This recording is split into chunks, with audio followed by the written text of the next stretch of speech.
We're about to begin the chapter 6, page 35 today. Before we begin the shiur, the daf today, some summary and introduction what we're about to study. This chapter, how should we make a blessings, is a chapter that dealing with one basic assumption. Since we believe in a Torah that tells us a mitzvah, a clear commandment, you should eat, sustain, and then when you satiate, you should bless the Lord your God. Now the next question is what exactly, in what manner do we recite the blessing on the produce? Which means we're going to discuss a different form of blessing, which is not just the foundation in the Torah, but the resources of the establishment of the blessings, the final halacha, in what category we categorize different food and different blessings, the whole concept of understanding the purpose of blessing before and after, and sometimes it changes from occasion to occasion, but it's all wrapped up with a key idea that since we believe there is a need to be thankful, we need to be thankful for the food, we need to be thankful whatever it is, there are different categories that we need to make as separate blessings. So what we're going to have is a discussion over what type of blessing to what, how should we do that, in what conditions, and sometimes it's go further to say in a certain situation there is no need for blessings. So all this broad issue we're going to discuss with this chapter that is called Keitzad Mevarchin, how should we make a blessing. The Mishnah said, Keitzad Mevarchin ala perot. In what manner do we recite the blessing on produce? You sit and you eat, for example, an apple. So you need to thank God for the apple. How you do that? You do that after you eat? No, you do it before. Now the next question is, since you do it before you eat, what exactly, specifically, and why you make a certain blessing? Since we know that the Birkat Hamazon, the blessing after meal, is the oraita, because before we said that the blessing recited before eating and drinking, it's a rabbinical law that we said that it was instituted by Ezra, and together with later in the Men of the Great Assembly, as the Rambam tells us. So this rabbinical requirement is based on a logical premise that it's appropriate for a person to acknowledge and thank the one who created the item from which is about to benefit. So, which means the rabbis have a certain decree that one must recite the blessing before eating and drinking. So, or for example, when we even smell something with a special aroma. So now we go further with all of that. Since we said the blessing after meal is the oraita, is from the Torah, now we're going to focus on the blessing first before we eat. So how we make a blessing in what we said before eating a food. The term peirot, pri, generally means fruit, but the Mishnah uses the term in a very general sense, which is the Mishnah referring to all food products, including those that do not grow on the ground. That's the Gemarah said in Kiddushin 28. So the Mishnah statement assumes a prior awareness of the fundamental requirement to recite the blessing before eating. Tosefta here, he asks Keitzad, suggests that the Mishnah presumes the reader is familiar with the obligation. So because it is logical requirement, that's the idea of, they said it. Or the Tosefta also explained that the Mishnah assumes that the reader is aware of his obligation from the early Mishnah we studied before, which marks reference to a Baal Keri, the someone who have a discharge, so exempting from reciting a blessing before eating. So now you understand that if you don't have exemption, you have to make this blessing. And Rabbeinu Yonah also suggests that here the Mishnah have the assumption is based that the blessing is not include sometimes the full blessing, Baruch Atah Hashem. So al perot ha'ilan, on the fruits from the tree, Omer Borei Pri Ha'etz, God who created the fruit of the tree. That's part of the full blessing. Baruch Atah Hashem, blessed are you Hashem, our God, King of the universe, who creates the fruits from the tree. Okay, so now the Mishnah, because they're dealing with different fruits and different things, they omit the opening clause, which is a comment on all blessing. Okay, and then chutz min hayayin, except for wine. Why? For wine, she'al hayayin omer borei pri hagafen, create the fruit from the wine. This blessing, borei pri hagafen, refer to the specific tree from which wine is derived. Even we know that the wine is also included in a more general category. Fruit of the tree, the rabbis formulated a special blessing for wine because they have chashivut. The Rashi explained that there's a chashivut, is a special significance in the wine. Wine has a twofold distinction. When drunk in moderation, is satisfied as one hunger like bread, and it gladness people. The King David said in Psalm 104, and it's also the ultimate purpose of vines is to produce wine. So although wine is only the juice of the grape that grow on the vine, it's considered to be the fruit of the vine. So it's appropriately referred to as such as a blessing. It's like olive oil. It's considered to be the fruit of the olive trees, because the purpose of an olive tree is to produce oil. So that's the same idea that the Gemarah said later.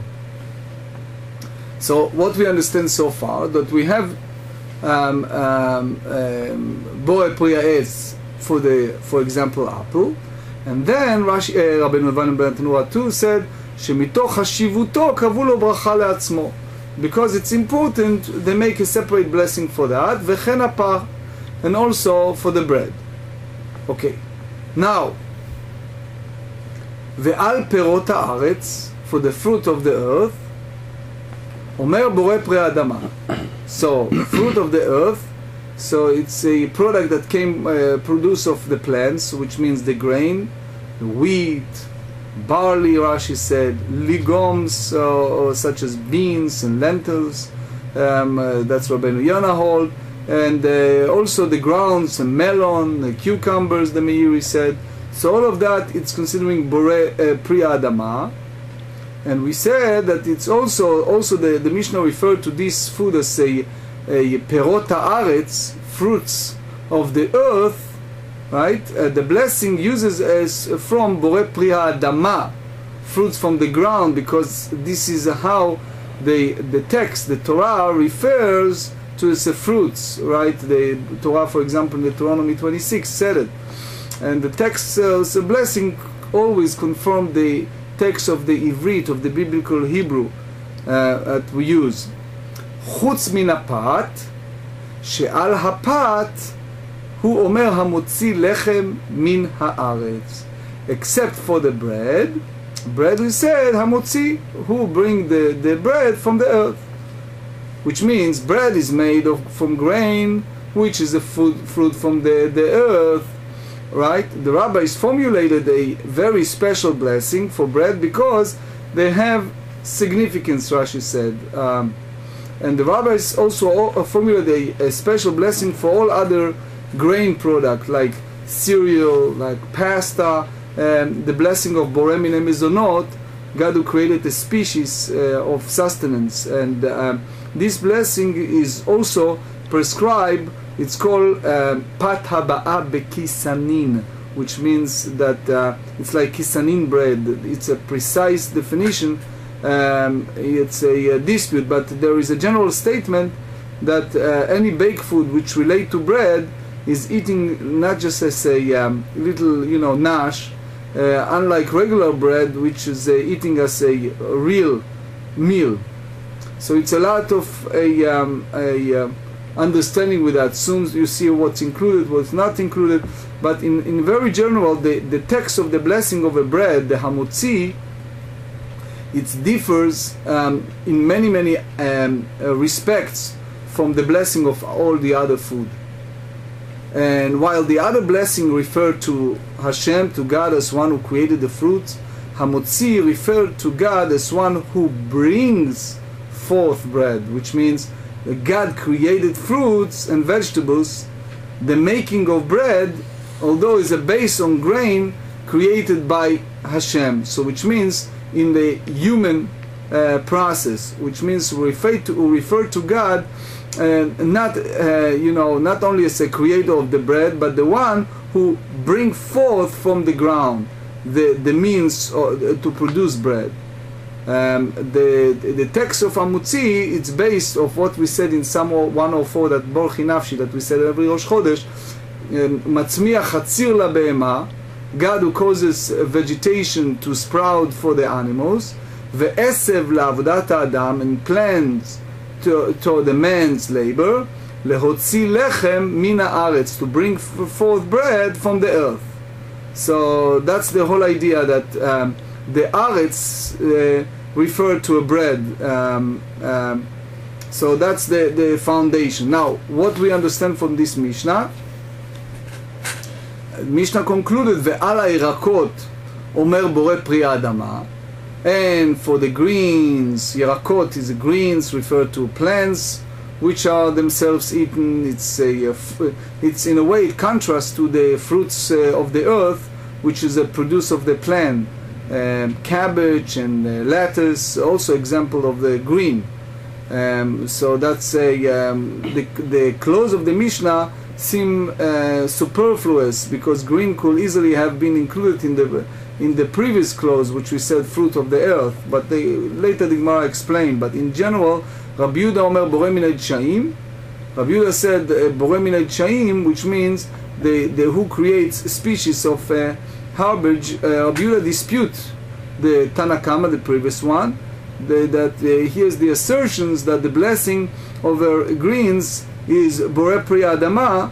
According to Rabbi Yehuda, the correct blessing is boreh min ha'dshaim. Rabbi Yehuda requires a higher degree of specifically with regard to blessings. He maintained that the blessing must refer to the specific subcategory of food that been eaten, and rather than to general category fruit of the ground. Halacha is not according to Rabbi Yehuda, but it's important to know. So what we understand, we have in the Mishnah different category, which by the way, halacha lemaaseh, the practical halacha, that we have a certain fruit, so we have to make a blessing. For example, in the category for the apple is boreh pri ha'etz, for the potato, boreh pri ha'adama, for the grape juice and wine we're using for kiddush, boreh pri ha'gafen, for regular bread, hamotzi lechem min haaretz. Okay?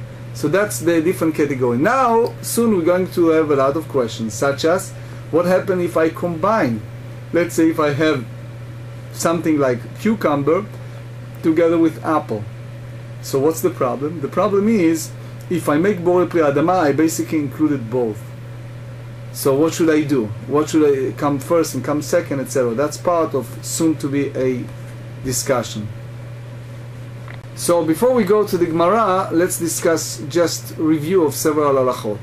First halacha I would like to share with you is the halacha that Shulchan Aruch, the code, tells us in Orach Chaim 202, al perot ha'ilan, for the fruits that grow on the tree. So he basically said that over fruits that grows on a tree, there is a significant product that one recite al perot ha'ilan, who create fruits from the tree. Alapat, on bread, you have to say hamotzi, but later we explain that you have to have at least amount of kezait in order to make the proper hamotzi. And now the Gemarah go to the details. Number one, Mena hanemile. Since we have the very fundamental basic for the blessing, now the Gemarah asks, how do you know that you have to make a blessing? For all that matter, the obligation to recite the blessing before eating. What we know so far, we know that after meal you should eat and sustain, you should bless your Lord of God. That's from the Torah. But how about before meal? So the Tanu Rabbanan, the sages taught us in a Sifra, they said, Kodesh Hilulim LaHashem. They said in the book of Vayikra, in Leviticus 19, sanctified for praises before the Lord. What does that mean? Melamed sheteunim bracha lifneihem uleacharehem. This teaches us that they have to have a blessing before and after. Mikan Amar Rabbi Akiva. Now we have a very important foundation that Rabbi Akiva said, Asur le'adam she'it'om klum kodem she'ivarech. A person is forbidden to taste anything before he thanking God. You have to say, reciting a blessing, which means, because if you don't recite the blessing over food, it's it's like it's considering a very holy item, hilulim. It's like whole, from which one is forbidden to derive pleasure. So you have a pleasure, God bless you with that, you have to make it. So I want to give another word of introduction. In Hebrew there is a concept that's called otiyot mitchalfot, which means, in our case, halel hey lamed lamed and lechalel chet lamed lamed can be interchangeable. Meaning, hilulim, soon you see kodesh hilulim, holy hilulim is like halel twice. What is halel twice? Halel is like, what is Hallel? Hallel is a thanksgiving, right? So thanksgiving, since it said Hilulim, which is plural, it means that before and after you eat, you should say Hallel, you should say thank you to God. V'hai kodesh hilulim lehacheu de'ata. So the Gemarah asks, and did this verse sanctified for praises come for that purpose? This, they said, Hai mi bayale. This verse is necessary to derive other matter. Chad amarachmana achalei ve'adar achlei. You see chet and kaf. The Torah said, Torah is called here merciful one, is an attribute to Torah and God. The merciful one who said, achalei, achalei leachalot, it's like lechalel. Lechalel meaning, in this sense, to redeem. Redeem it, and then eat it. What does that mean? Soon you see an example that if someone has a very large amount of food, and it's a time what we about to read in this week's parasha. Parasha Hashavua this week is Ki Tavo. And the Parashat Hashavua begins with a declaration. Someone bring the first fruits and make a declaration, make a confession and declaration. So imagine if someone needs to bring fruits to Beit HaMikdash and the fruits are very heavy, so what he can do? The same as we said the other day about kaparot. You remember we studied about Yom Kippur, that many people nowadays, they don't use chicken, the top of their head. They don't do that anymore. In many places, there are some, yes, but many places they substitute it with tzedakah, with cash, with money they give it to the poor. So they said, if someone has a large quantity of fruit, and he needs to bring it to Beit HaMikdash, he can do which is called lechalel, which means he can take it and he substitute that with cash. Okay? So that now they said redeem it and then eat it. So here the Midrash interprets chilul, meaning praise, as hilul with hey, redemption. Okay? Ve'idach, which means the chet and kaf in that sense is interchangeable. Ve'idach, דבר הטעון שירה טעון חילול, ושאינו טעון שירה אינו חנותו. A subject which is offered upon the altar, so that's require a song of praise when it's offered. Right? It's like a libation of wine, for example, that they did it in the altar. So that's require redemption.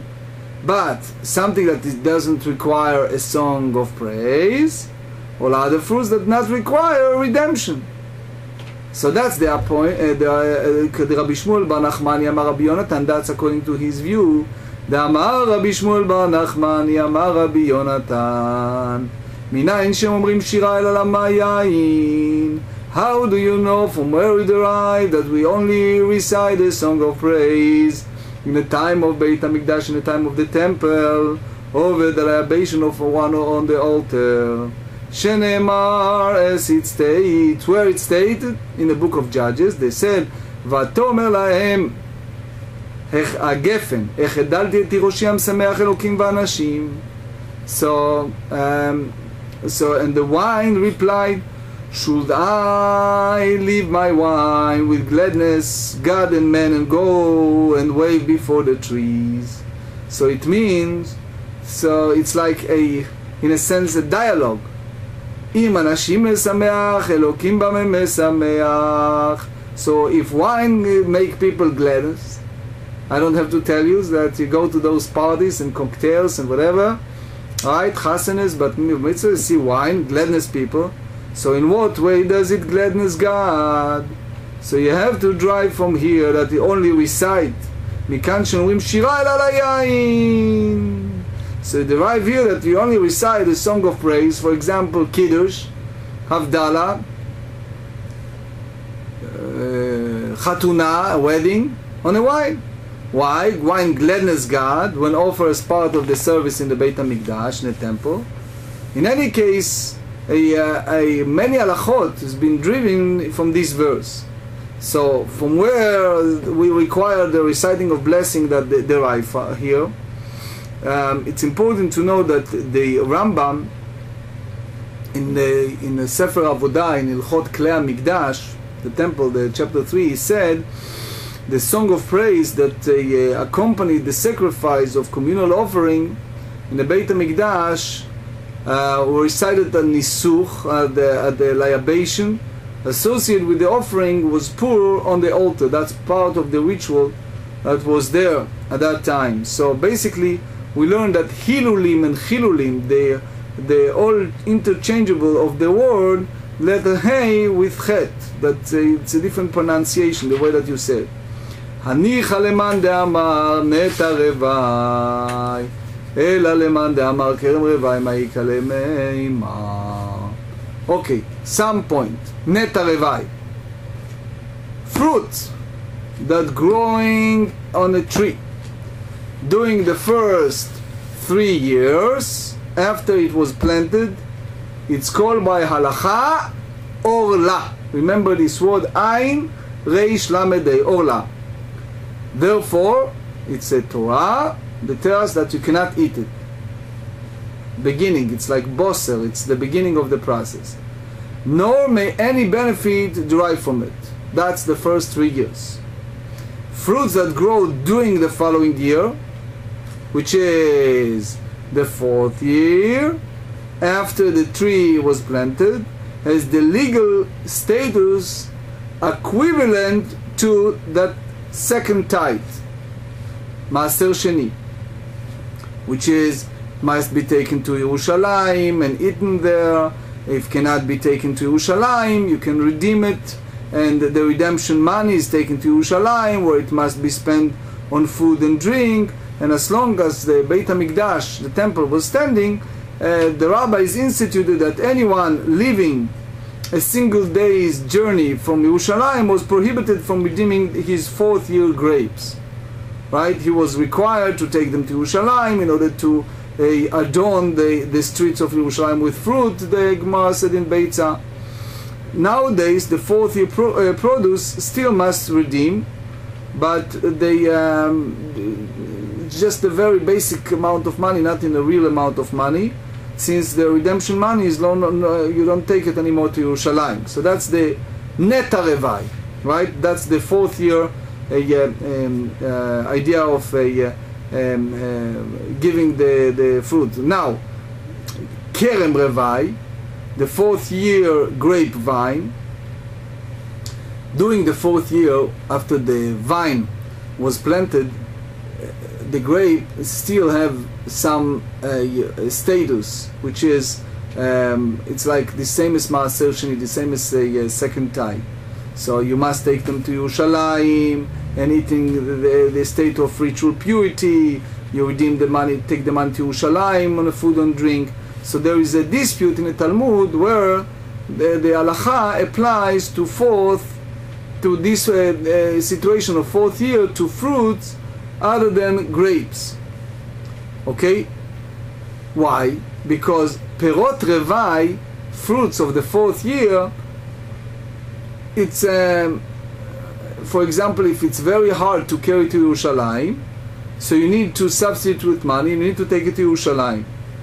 So you see, here's the machloket. Hanicha leman de'amar neta revai. This is good for the one who taught that the 4th year, that we said neta revai. In the Mishnah, you're dealing with the prohibition to eat fruits produced during the first 3 years in a tree existence. Ela leman de'amar kerem revai. But the one who rules that the 4th year grapevine, what is it said? Ma'ika lemeimar diit ma Rabbi Chia v'Rabbi Shimon bar Rabbi. It's machloket. Chad tanei, we don't know which one, so we use the word chad. So one of them, chad tanei, one taught kerem revai, and v'chad tanei, and the other one neta revai. Now we start digging with this idea, because since you see the gzera shava, the mechanism we use for both. Uleman de tanei kerem revai, hanicha iyaliv gzeira shava. If you go by the one who taught the 4th year of grape wine, this work out well if he derives this matter from a verbal analogy, which is gzera shava. What is gzera shava? Remember we discussed it as part of the 13 principles of Rabbi Ishmael. You take words that match another word, and you match the 2 words, and you make the mechanism as a verbal analogy, right? So you take, therefore, and you need not to derive the halacha from the term hilulim, right? What does that mean? It's written twice. You see soon the word tvu'ah, taf bet vav aleph, but each of them has a different meaning, and we make a verbal analogy between them. The Tanya Rabbi Omer, Rabbi Yehuda Nasi said, Ne'emar kan leosif lachem tvu'ato. One, it said in regard to prohibition of fruits on the tree in the first 3 years.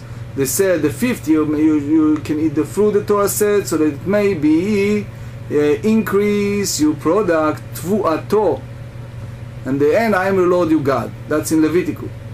So in a sense, you not sow your vineyard with 2 kinds of seed, lest they grow the seed and be the fortified. In the Deuteronomy they said with the product tvuat of the vineyard. So because it's used the word tvuat twice, so what you learn, ma lehalan kerem af kan kerem. So the same base was this gzera shava of verbal analogy. It can be derived just as below with regard to the law of diverse kinds. The produce is that which grows on a vineyard. So too here with regard to halachot of the fruit of the sapling, the produce is that which grow on the vineyards. So consequently, according to the one who holds this verbal analogy, one extra chilul remains forth which to drive the blessing. Ma le'alan kerem, afkan kerem yatar leichad hilul livracha, which means one extra hilul remains for which to derive a blessing, since it derives that the law of 4 year apply only to grape from this verbal analogy that you understand indirectly from the text, so you can derive the requirement to recite blessing before partaking the food from the word hilulim. Okay? Now, what's the point here? So, let's go a little deeper. Earlier we learned, several pages earlier, that it was the Takanot Ezra, the decree of Ezra, that if someone is Baal Keri, you remember what is Baal Keri? Someone who's had an emission. Emission. Yeah. So what we said about emission? You remember? We said that after Birkat Hamazon, since it's Doraita, since it's from the Torah, so you have to do it.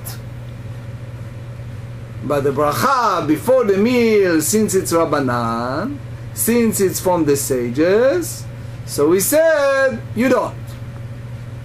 So now you start thinking verbal analogy. If you tell me that what, because it's not in a proper state, he cannot do it, so what do you derive from that? That if a person is not in that state, he should make a blessing before. Clear?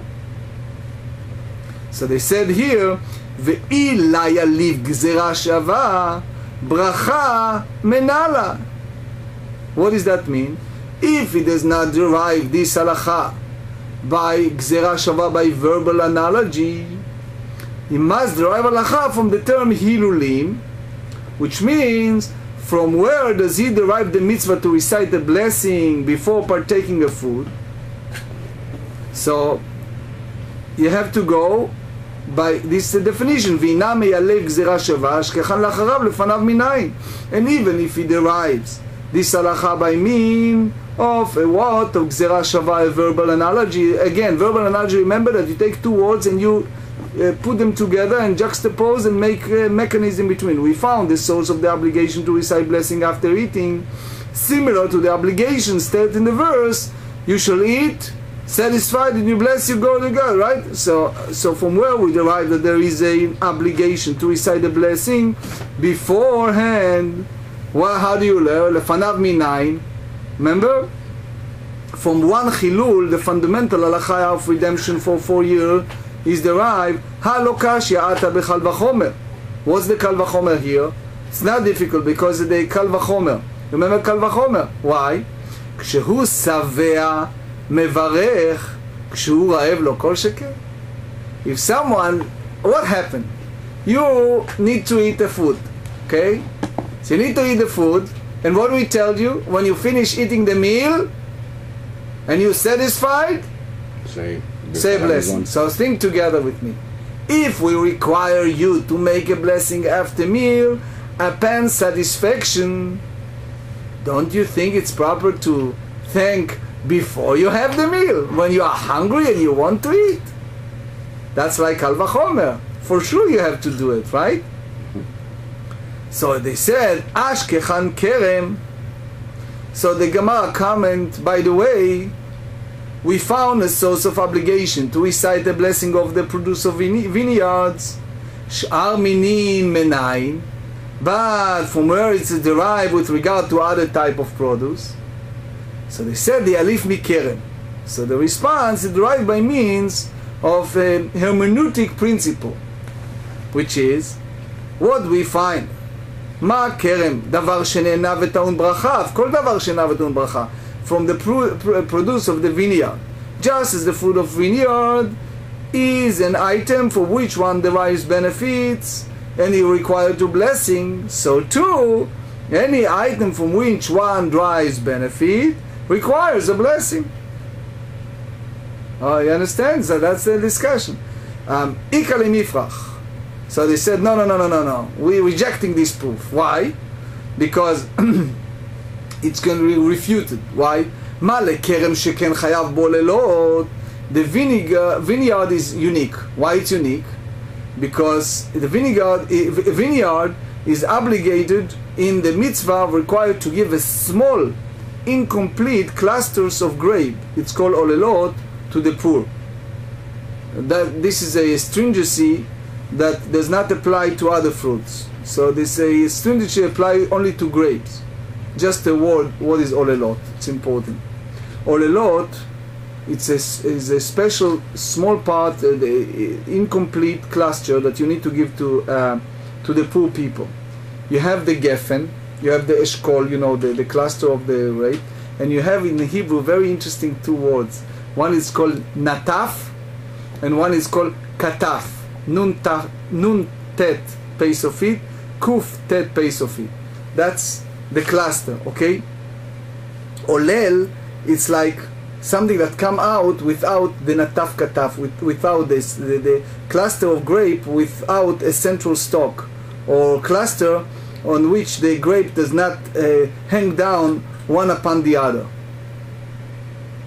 So the Torah prohibits gathering this incomplete form cluster of grapes. Why?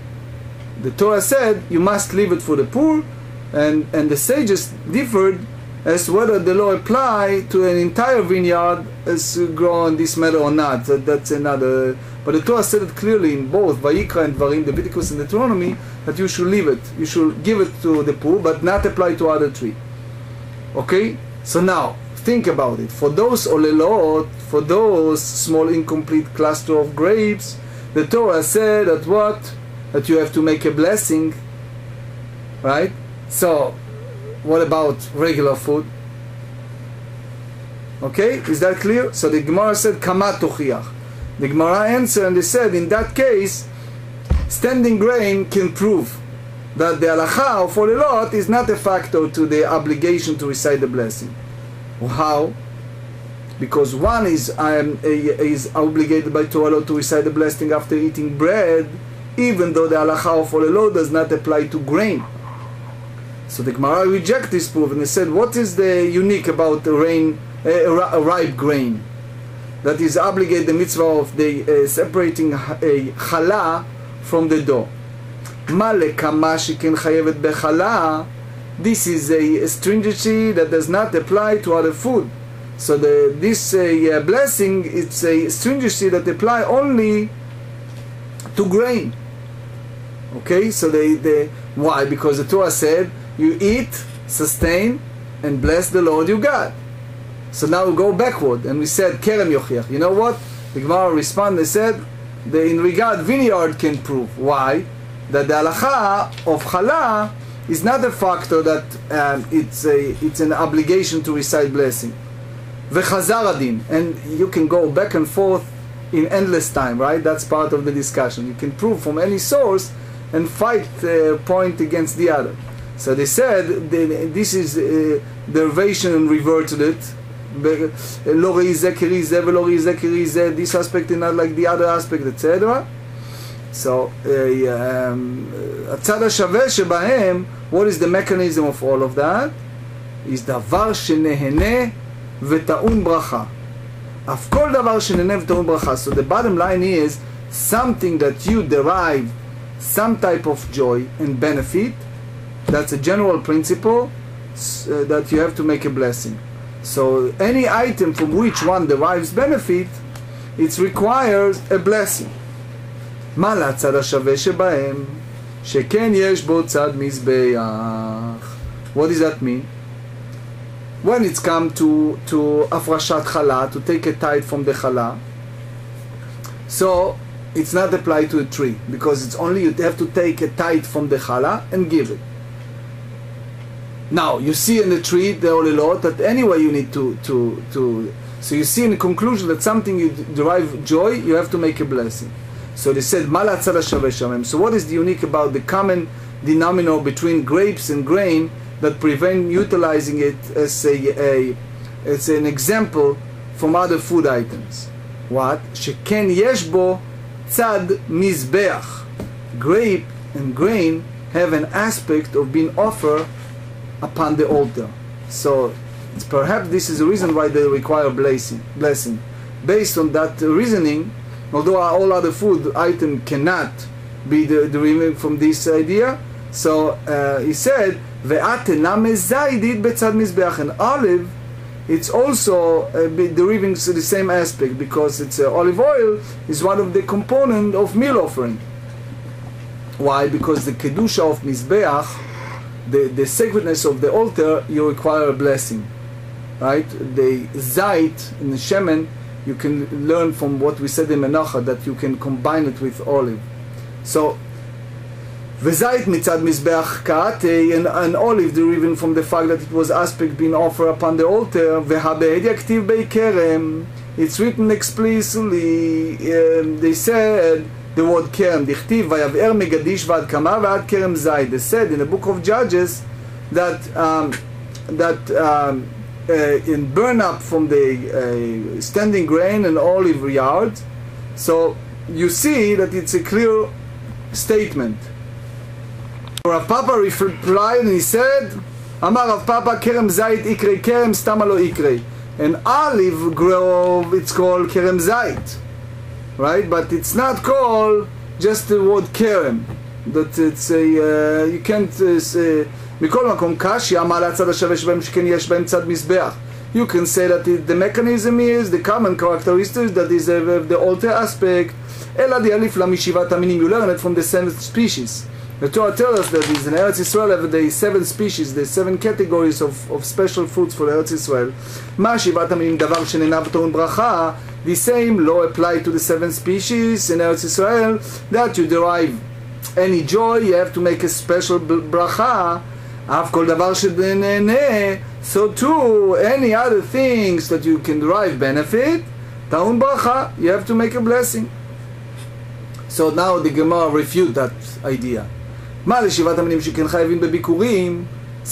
Any one of the 7 species, you have to bring the bikurim, that's the mitzvah in this parasha, that you have to bring the first fruit of the Beit HaMikdash, ועוד, and furthermore, התנח לאחריו, לפניו מנין.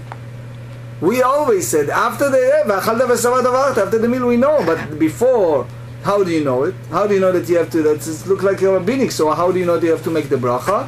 אומרת הגמרא, הלא קשיא. This is not difficult. Why? The atya bekal vachomer, that we can establish the blessing that you have to do afterward. כשהוא שבע מברך, כשהוא רעב, לא כל שכן. If a person is satiated and he recite the blessing after meal, right, because he's happy, he's satiated, he make that bracha. כשהוא רעב, when a person is hungry, for sure he needs to make a bracha before the meal.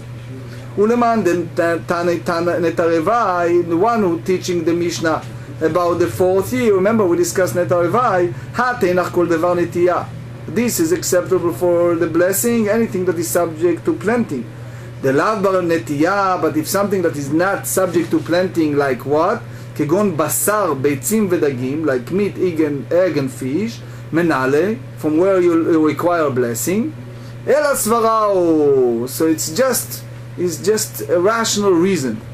אסור לו לאדם שיהנה מהעולם הזה בלא ברכה. What we said, that the person should not derive a joy in this world without a blessing. So the whole idea, Rashi, the whole point here, Rashi said that so Rashi said that the whole purpose of saying it is to derive the idea that the person should not come to this world without enjoy this world without making blessing. And now look how they prove it. Tanu Rabbanan, the rabbis taught us, אסור לאדם שיהנה מן העולם הזה בלא ברכה. A person should not is forbidden to enjoy this world, to derive benefit from this world without thanking God, making a blessing. וכל הנהנה מן העולם הזה בלא ברכה מעל. Someone who's derived joy from this world is like ma'al, in a sense. Meila is like someone who have no authority and using something in the Beit HaMikdash property. So it's like a sacred by God. So it's like he basically did something against his the right of that property. So in that sense, it's like in our simple language, a person is ungrateful. God provided, there are 50 million people that dream in life to have a cup of coffee. You know, God provide you what you need, you should make a blessing. What is his solution, remedy? ילך אצל חכם, you should go before the sage. ילך אצל חכם, what's the purpose of that? מה יביא לו, what are you going to do to him? יביא לאיסור, but he's committed a sin.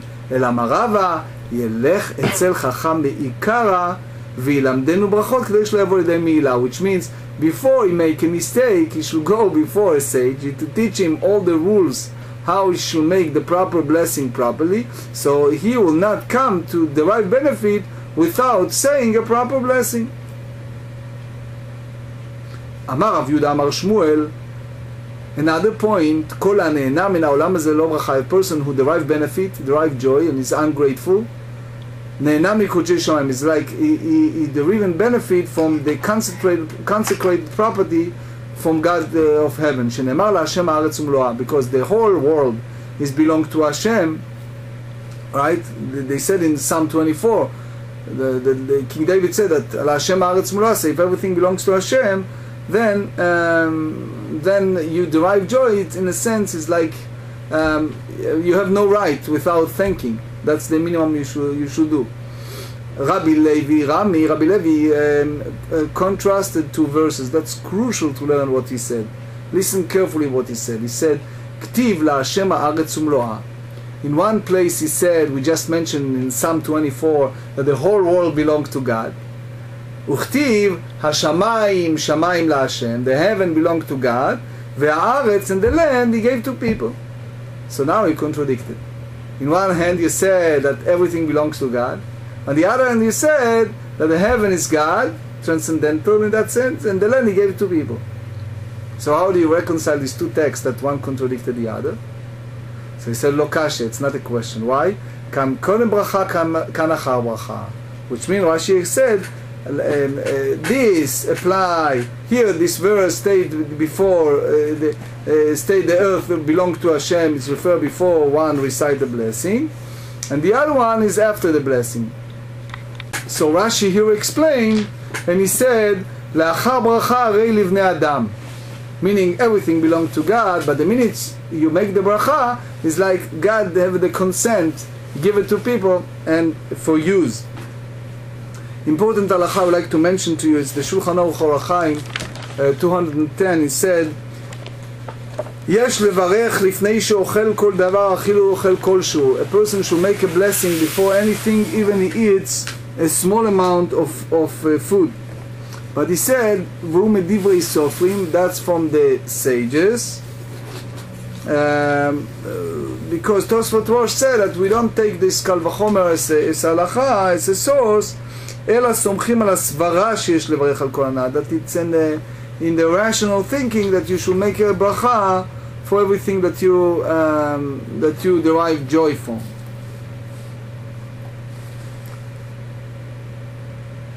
So Tosefta said, כאן לאחת ברכה, ובפרק כל כתבי, בגמרא in שבת 119 said, אמרי כשהיו מניחים על השולחן, היו אומרים להשם הארץ ומלואה. When they set up the table, they said the whole land it belonged to God. וכשהיו מסלקים השולחן, when they finished the meal and they move in a sense all the table, היו אומרים השמיים שמיים להשם והארץ נתן לנו, which means that was like a decorum. Before you start the meal you said everything belongs to God. After you make the blessings and you're thanking him, then you can say that he gave us a permission to use it. אמר רבי חנינא בר פפא, כל הנהנה מן העולם הזה בלא ברכה, כאילו גוזל הקדוש ברוך הוא כנסת ישראל. שנאמר גוזל אביו ואמו ואומר אין פשע, חבר הוא לאיש משחית. It said in the book of Proverbs 28. They said that if someone derived benefit from this world and he didn't say thank you to God, it's considered as someone who's like you can use the word a thief, or use the word a robbers, etc. And bring the source. ואין אביו אלא הקדוש ברוך הוא. The term father that he used here, that he used the word he who robs his father and his mother and said it's now crime, is a companion of the destructive man. So it means that this term father is applied to God. שנאמר הלא הוא אבי כנך. That Moshe Rabbeinu said in Azin at the end of Deuteronomy that this is your father, I acquire you. ואין אמו and his mother אלא כנסת ישראל, it's the assembly of Israel. That's applied to the mother. שנאמר שמע בני מוסר אביך, they say the book of Mishlei. Hear my son, heed my son, מוסר אביך, the discipline of your father. ואל תיטוש תורת אמך. Do not forsake your mother instruction. מהי חברו לאיש משחית? What does that mean at the end of the sentence is companion to the destructive man?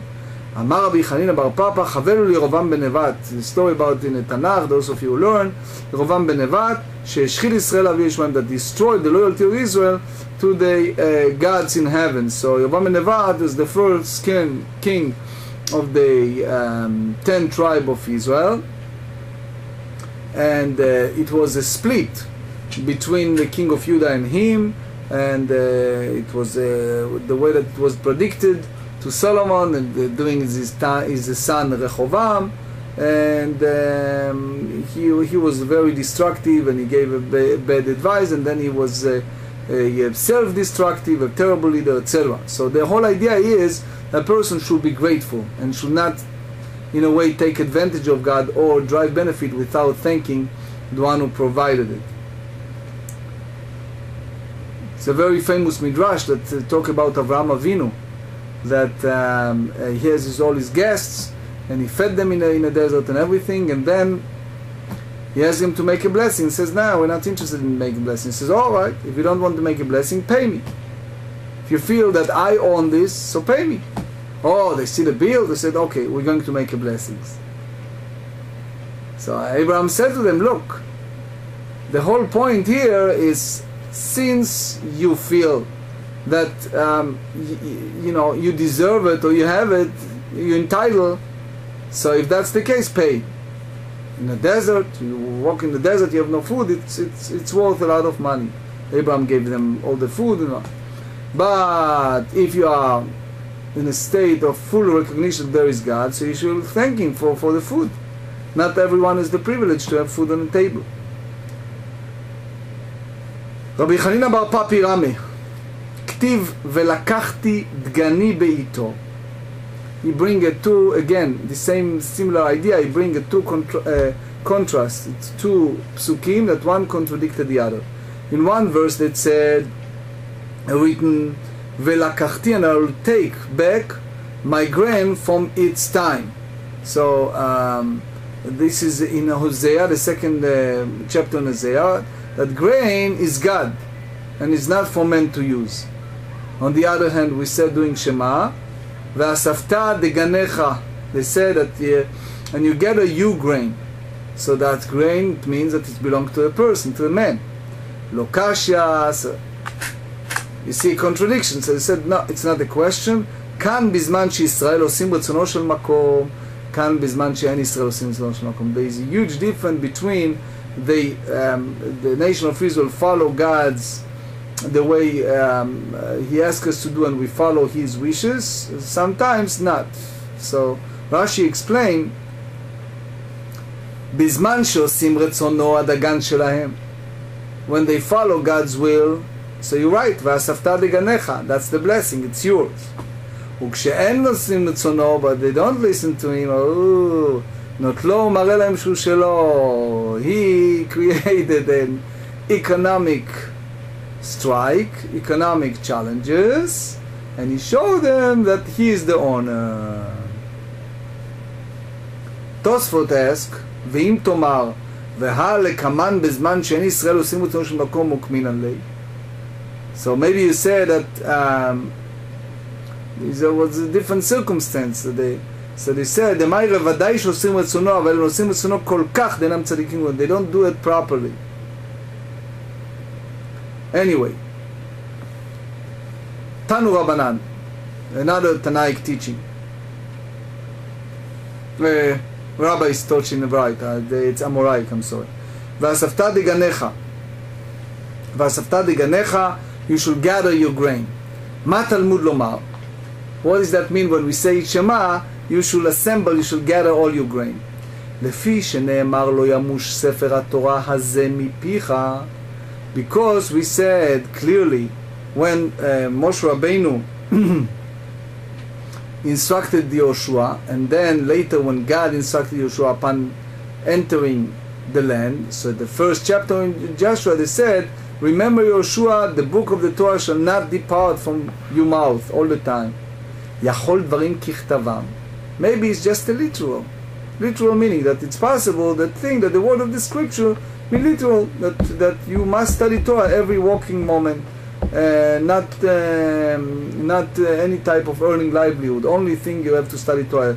Talmud lomar Tosefta diganecha. You learn, no, you gather your grain, which hanheg b'hem minhag derech eretz, which means that it has to come together with Torah study, which means the life conducted in a way that the Torah study, Tovat Torah and derech eretz, combination of making a living while study Torah. Divrei Rabbi Ishmael. That's the opinion of Rabbi Ishmael.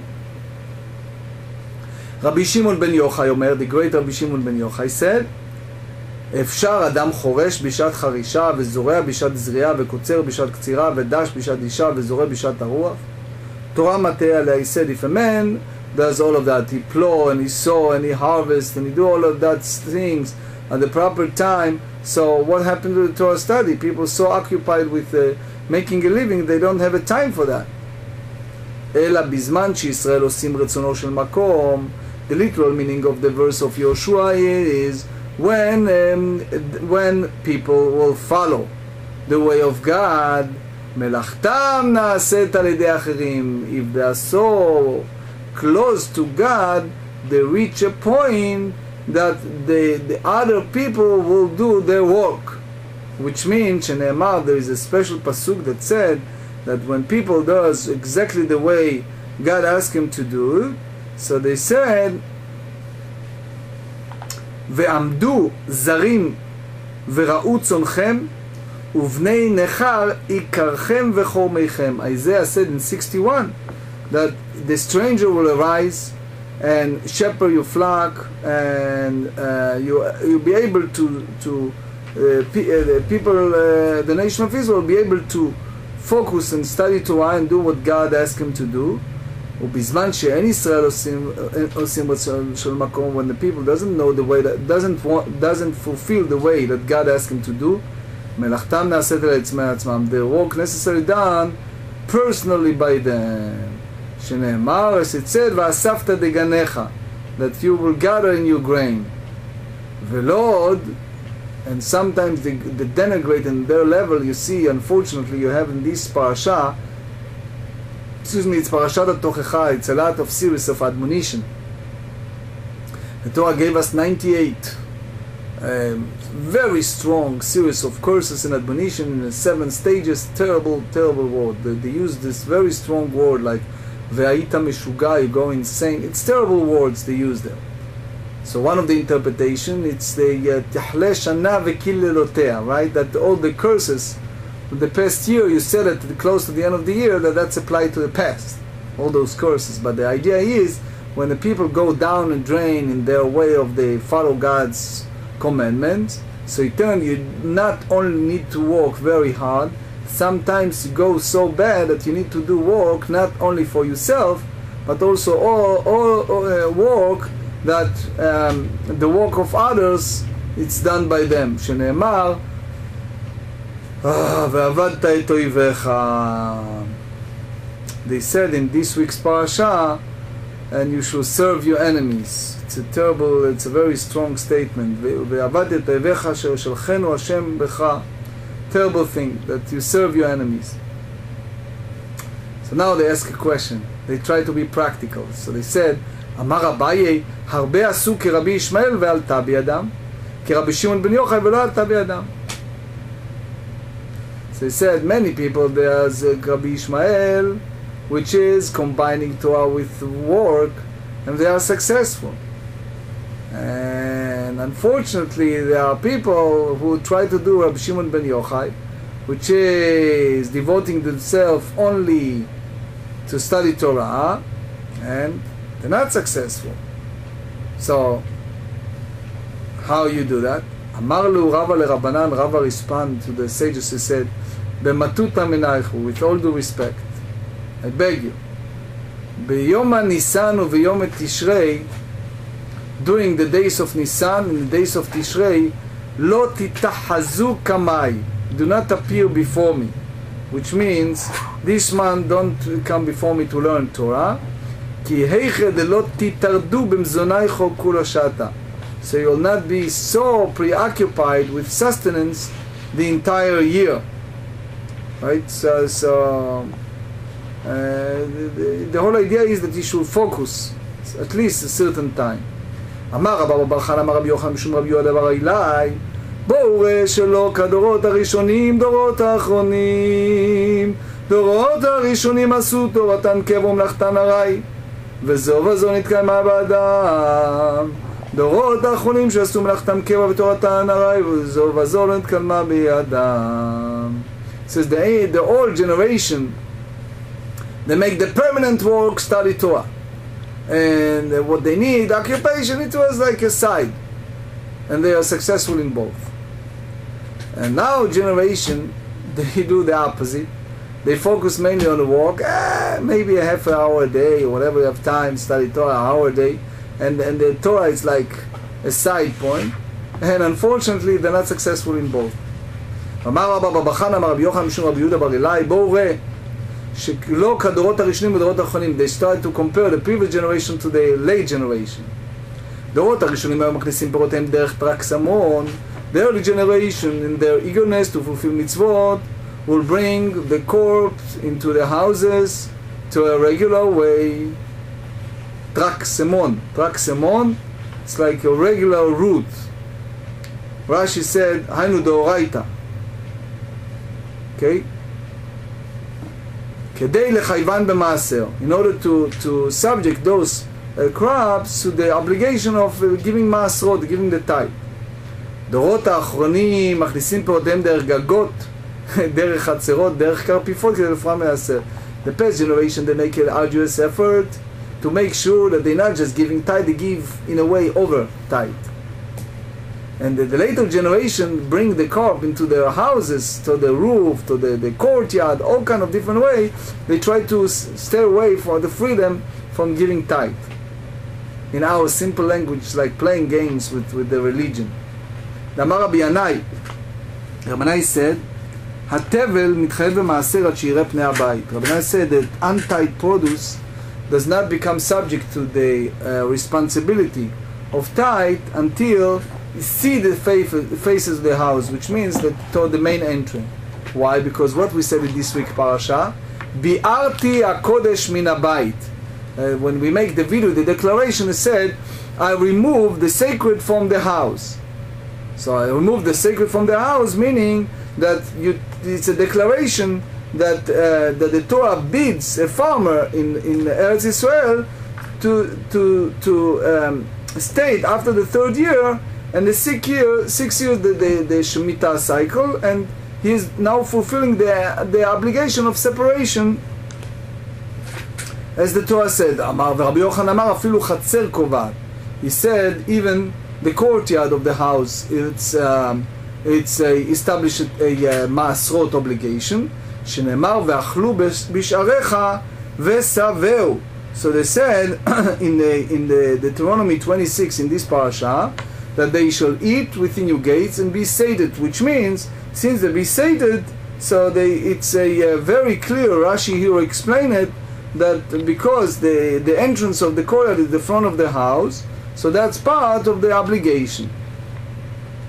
So we learn in our Mishnah chutz min hayayin. So over the fruits that grow on the tree, recited chutz min hayayin except for the wine, because Mishna yayin, why is wine is different? Ilema mishum di ishtane leiluya ishtane livracha. May you say that a wine is different because the fruit changes better into wine, so the blessing is changed.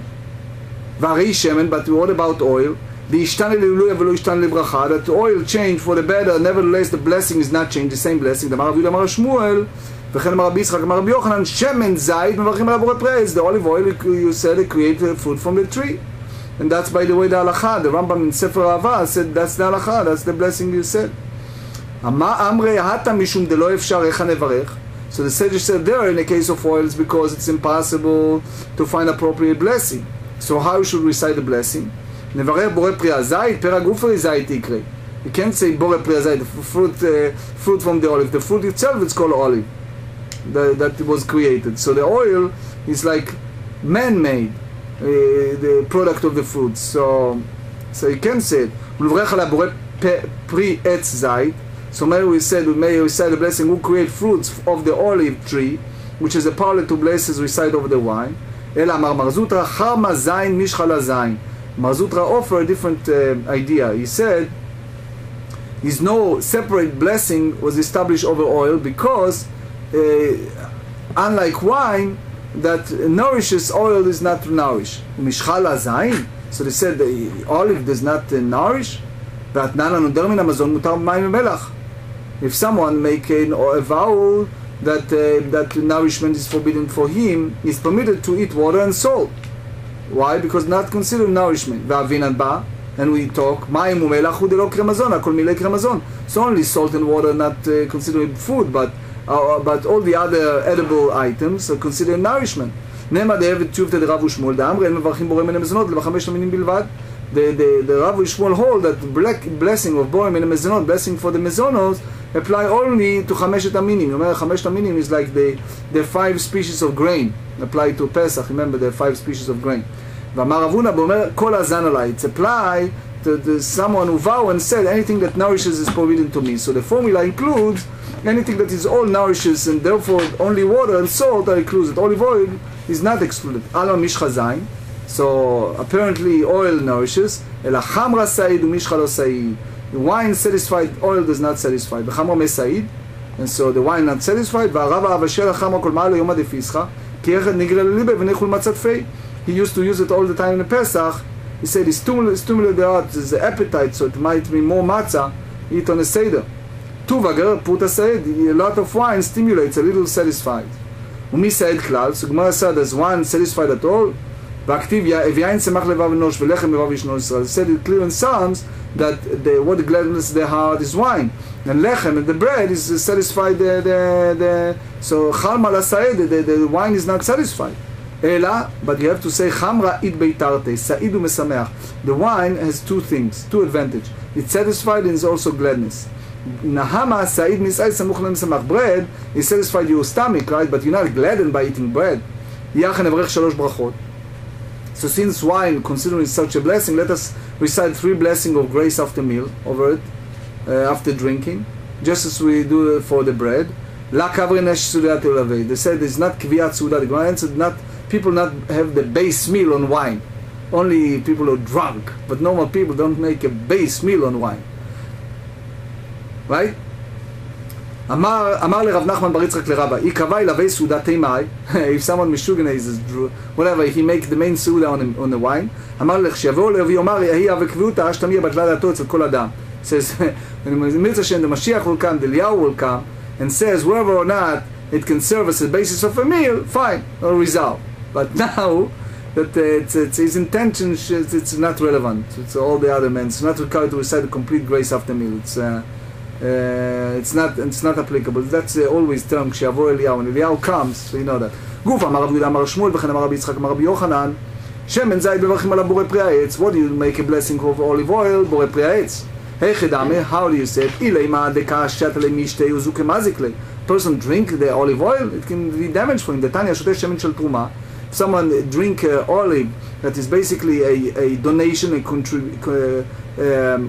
contribution, which means one who drinks the truma pays the principal, does not pay the additional fifth. That's the halacha.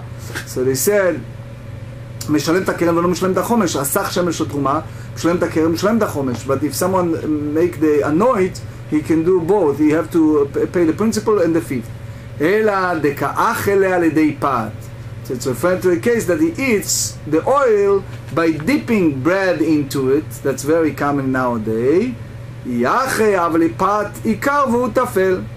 The central, the essence is the bread, is primarily, and the oil is a secondary. And we learn this principle. Whatever you have the foundation, the essence of the food, and you have a side food, you have primarily and you have something aside, secondary. You make a blessing over the essence of the principle, and that included something that come together with that sin. Okay, but if someone is drinking by means of anigron, anigron is the Greek word that meaning wine mixed with oil. So Amar Rabba bar Shmuel, anigron Maya de silka, he said anigron is the water which beet was boiled, and sigron Maya de chulush lake, and sigron, which again is a parallel text to the idea, it's again from Greek. Anigron is a wine vinegar, it's small fish, various other foods that mix. The chulu shalke, that the all boiled vegetables are boiled, and a certain amount of oil add to anigron. So im ken avali anigron ikran v'shem tafer. So anigron is primarily and the oil is secondary. So they said with nan ze aklal kol shu ikav mot tefillah varech la ikav v'tat tefillah. We said that if it's a principle and a secondary, so we include it. Hachav ma'asken b'choshesh b'ikronot. This is a very different situation. We talk about someone who have an issue of a sore throat. So what do you do in a sore throat? You treat it with the oil.